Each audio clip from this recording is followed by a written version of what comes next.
ابو احوص نے عبداللہ بن مسعود رضی اللہ تعالیٰ عنہ سے روایت کی، کہا آدمی کے جھوٹ میں یہی کافی ہے کہ وہ ہر سنی ہوئی بات بیان کر دے۔ صحیح مسلم حدیث نمبر 11۔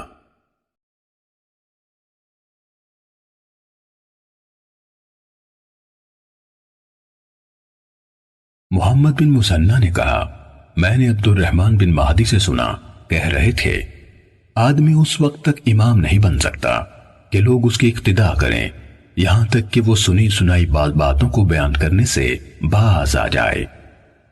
صحیح مسلم حدیث نمبر 12۔ سفیان بن حسین سے روایت ہے کہ ایاس بن معاویہ نے مجھ سے مطالبہ کیا اور کہا میں تمہیں دیکھتا ہوں تم قرآن کے علم سے شدید رغبت رکھتے ہو، تم میرے سامنے ایک سورہ پڑھو اور اس کی تفسیر کرو تاکہ جو تمہیں علم ہے میں بھی اسے دیکھوں۔ کہا میں نے ایسا کیا تو انہوں نے مجھ سے فرمایا جو بات میں تم سے کہنے لگا ہوں اسے میری طرف سے ہمیشہ یاد رکھنا، ناپسندیدہ یعنی منکر روایات کو بیان کرنے سے بچنا، کیونکہ ایسا نہ ہونے کے برابر ہے کہ کسی نے یہ کام کیا ہو یعنی منکر روایات بیان کی اور وہ اپنی ذات میں ذلیل نہ ہوا ہو اور اس کی بیان کردہ حدیث کو جھوٹا نہ سمجھا گیا ہو۔ صحیح مسلم حدیث نمبر 13۔ حضرت عبداللہ بن مسعود رضی اللہ تعالیٰ عنہ نے فرمایا تم کسی قوم کے سامنے ایسی حدیث بیان نہیں کرتے جس کے صحیح مفہوم تک ان کی عقلیں نہیں پہنچ سکتی مگر وہ ان میں سے بعض کے لیے فتنے کا موجب بن جاتی ہیں۔ صحیح مسلم حدیث نمبر 14۔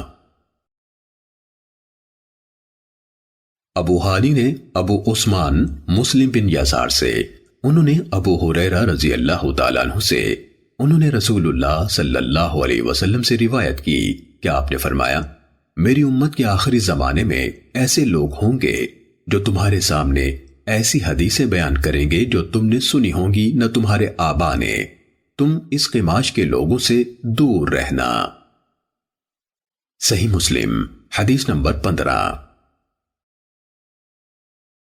شراحیل بن یزید کہتے ہیں مجھے مسلم بن یسار نے بتایا کہ انہوں نے ابو ہریرہ رضی اللہ تعالیٰ عنہ کو یہ کہتے ہوئے سنا کہ رسول اللہ صلی اللہ علیہ وسلم نے فرمایا آخری زمانے میں ایسے دجال یعنی فریب کار کذاب ہوں گے جو تمہارے پاس ایسی احادیث لائیں گے جو تم نے سنی ہوں گی نہ تمہارے آبا نے، تم ان سے دور رہنا کہیں وہ تمہیں گمراہ نہ کر دیں اور تمہیں فتنے میں نہ ڈال دیں۔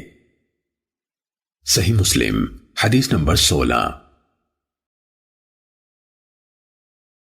عامر بن عبدہ سے روایت ہے، کہا حضرت عبداللہ بن مسعود رضی اللہ تعالیٰ عنہ نے فرمایا بلا شبہ شیطان کسی آدمی کی شکل اختیار کرتا ہے، پھر لوگوں کے پاس آتا ہے اور انہیں جھوٹ پر مبنی کوئی حدیث سناتا ہے، پھر وہ بکھر جاتے ہیں۔ ان میں سے کوئی آدمی کہتا ہے میں نے ایک آدمی سے حدیث سنی ہے، میں اس کا چہرہ تو پہچانتا ہوں پر اس کا نام نہیں جانتا، وہ حدیث سنا رہا تھا۔ صحیح مسلم حدیث نمبر 17۔ طاؤس نے حضرت عبداللہ بن عمر بن العاص رضی اللہ تعالیٰ عنہما سے روایت کی، کہا سمندر کی تہ میں بہت سے شیطان قید ہیں جنہیں حضرت سلیمان علیہ السلام نے باندھا تھا، وقت آ رہا ہے کہ وہ نکلیں گے اور لوگوں کے سامنے قرآن پڑھیں گے۔ صحیح مسلم حدیث نمبر 18۔ ہشام بن حجیر نے طاؤس سے روایت کی، کہا یہ یعنی ان کی مراد بشیر بن کعب سے تھی، حضرت ابن عباس رضی اللہ تعالیٰ عنہما کے پاس آیا اور انہیں حدیثیں سنانے لگا۔ ابن عباس رضی اللہ تعالیٰ عنہما نے اس سے کہا فلاں فلاں حدیث دہراؤ، اس نے دہرا دی، پھر ان کے سامنے احادیث بیان کی۔ انہوں نے اس سے کہا فلاں حدیث دوبارہ سناؤ، اس نے ان کے سامنے دہرا دی۔ پھر آپ سے عرض کی میں نہیں جانتا کہ آپ نے میری بیان کی ہوئی ساری احادیث پہچان لی ہیں اور اس حدیث کو منکر جانا ہے یا سب کو منکر جانا ہے اور اسے پہچان لیا ہے۔ حضرت ابن عباس رضی اللہ تعالیٰ عنہما نے اس سے کہا جب آپ صلی اللہ علیہ وسلم پر جھوٹ نہیں بولا جاتا تھا ہم رسول اللہ صلی اللہ علیہ وسلم سے احادیث بیان کرتے تھے، پھر جب لوگ ہر مشکل اور آسان سواری پر سوار ہونے لگے یعنی بلا تمیز صحیح و ضعیف روایت بیان کرنے لگے تو ہم نے براہ راست آپ صلی اللہ علیہ وسلم سے حدیث بیان کرنا ترک کر دیا۔ صحیح مسلم حدیث نمبر 19۔